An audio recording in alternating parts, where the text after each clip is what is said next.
ಧರ್ಮಸ್ಥಳ ಗ್ರಾಮದಲ್ಲಿ ನೂರಾರು ಶವ ಹೂತು ಹಾಕಿದ್ದೇನೆ ಎಂದಂತಹ ಅನಾಮಧೇಯ ವ್ಯಕ್ತಿಯನ್ನ ಎಸ್ಐಟಿ ಅಧಿಕಾರಿಗಳು ವಿಚಾರಣೆಗೆ ಒಳಪಡಿಸಿದ್ದಾರೆ.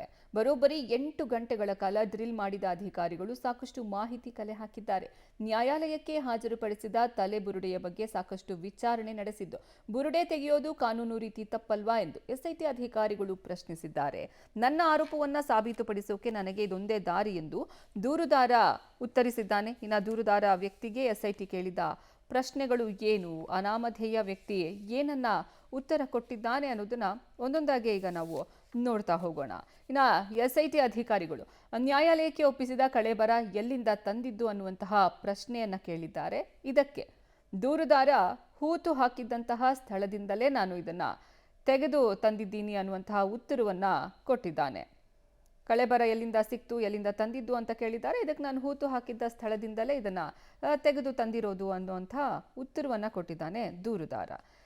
ಮತ್ತೆ ಎಸ್ಐಟಿ ಅಧಿಕಾರಿಗಳು ಯಾವ ಜಾಗದಲ್ಲಿ ಯಾವ ಇಸವಿಯಲ್ಲಿ ಈ ಶವವನ್ನ ಹೂತು ಹಾಕಲಾಗಿತ್ತು, ಯಾವಾಗ ಇದನ್ನ ನೀವು ಹೂತು ಹಾಕಿದ್ದು, ಯಾವ ಜಾಗದಲ್ಲಿ ಹೂತು ಹಾಕಿದ್ರಿ ಅನ್ನುವಂಥ ಪ್ರಶ್ನೆಯನ್ನ ಎಸ್ಐಟಿಯಿಂದ ಕೇಳಲಾಯಿತು. ಇದಕ್ಕೆ ದೂರುದಾರ ಧರ್ಮಸ್ಥಳ ಗ್ರಾಮದ ಅರಣ್ಯ ಪ್ರದೇಶದಿಂದ ಮುಂದಿನ ಮಹಜರು ವೇಳೆ ಜಾಗವನ್ನ ತೋರಿಸ್ತೀನಿ, ಇಸ್ವಿ ಸರಿಯಾಗಿ ನೆನಪಿಲ್ಲ ಅನ್ನುವಂಥ ಉತ್ತರವನ್ನ ಈ ದೂರುದಾರ ಎಸ್ಐಟಿ ಕೇಳಿದಂತಹ ಪ್ರಶ್ನೆಗೆ ಉತ್ತರವನ್ನ ಕೊಟ್ಟಿರೋದು. ಧರ್ಮಸ್ಥಳದ ಗ್ರಾಮದ ಅರಣ್ಯ ಪ್ರದೇಶದಿಂದ ನಾನು ತಂದಿದ್ದೀನಿ ಅಂತ ಹೇಳಿದ್ದಾರೆ.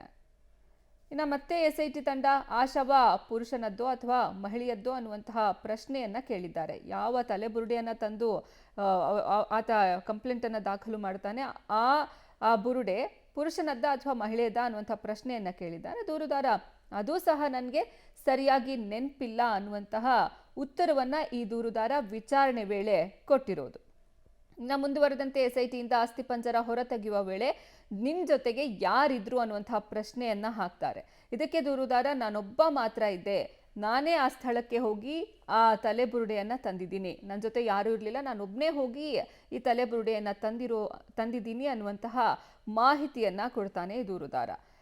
ಎಸ್ಐಟಿ ನಿಜವಾಗಿಯೂ ಹೂತಿದ್ದ ಜಾಗದಿಂದಲೇ ಮೃತದೇಹವನ್ನ ಹೊರ ತೆಗೆದಿದ್ದ ಅನ್ನುವಂತಹ ಪ್ರಶ್ನೆಯನ್ನ ಹಾಕಲಾಗುತ್ತೆ ಎಸ್ಐಟಿ ತಂಡದಿಂದ. ಇದಕ್ಕೆ ದೂರುದಾರ ಖಂಡಿತವಾಗ್ಲೂ ಅದೇ ಜಾಗದಿಂದ ನಾನು ತೆಗೆದಿದ್ದೀನಿ, ಅದೇ ಜಾಗದಲ್ಲೇ ನಾನು ಎಲ್ಲಿ ಹೂತು ಹಾಕಿದ್ದೆ ಅದೇ ಜಾಗದಿಂದನೇ ಈ ಬುರುಡೆಯನ್ನ ನಾನು ತಂದಿರೋದು ಅನ್ನುವಂತಹ ಉತ್ತರವನ್ನ ಈ ದೂರುದಾರ ನೀಡೋದು.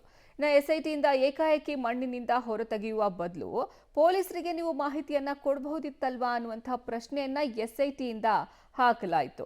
ಇದಕ್ಕೆ ದೂರುದಾರ ಪೊಲೀಸರಿಗೆ ಮಾಹಿತಿ ಕೊಟ್ಟಿದ್ರೆ ಸರಿಯಾದ ಜಾಗಕ್ಕೆ ಸೇರುತ್ತೆ ಅನ್ನೋ ನಂಬಿಕೆ ನಂಗಿರ್ಲಿಲ್ಲ, ಹೀಗಾಗಿ ಖುದ್ದು ನಾನೊಬ್ಬನೇ ಹೋಗಿ ಅಲ್ಲಿಂದ ತಲೆಬುರುಡೆಯನ್ನ ನಾನು ತಗೊಂಡು ಬಂದಿದ್ದೀನಿ, ಪೊಲೀಸರಿಗೆ ನಾನು ಈ ವಿಚಾರವಾಗಿ ಮಾಹಿತಿ ಕೊಡಲಿಲ್ಲ, ನಾನೊಬ್ಬನೇ ಹೋದೆ, ಅಲ್ಲಿಂದ ಹೂತಾಕಿದ್ದಂಥ ಜಾಗದಿಂದ ನಾನು ಬುರುಡೆಯನ್ನ ತಂದಿದ್ದೀನಿ, ಪೊಲೀಸರು ಮಾಹಿತಿಯನ್ನು ಅವ್ರಿಗೆ ಕೊಟ್ಟರೆ ನನಗೆ ಸರಿಯಾದ ಜಾಗಕ್ಕಿದು ತಲುಪುತ್ತೆ ಅನ್ನೋ ನಂಬಿಕೆ ಇರಲಿಲ್ಲ ಅನ್ನುವಂಥ ಮಾತನ್ನ ಈ ದೂರುದಾರ ಕೊಟ್ಟಿರೋದು.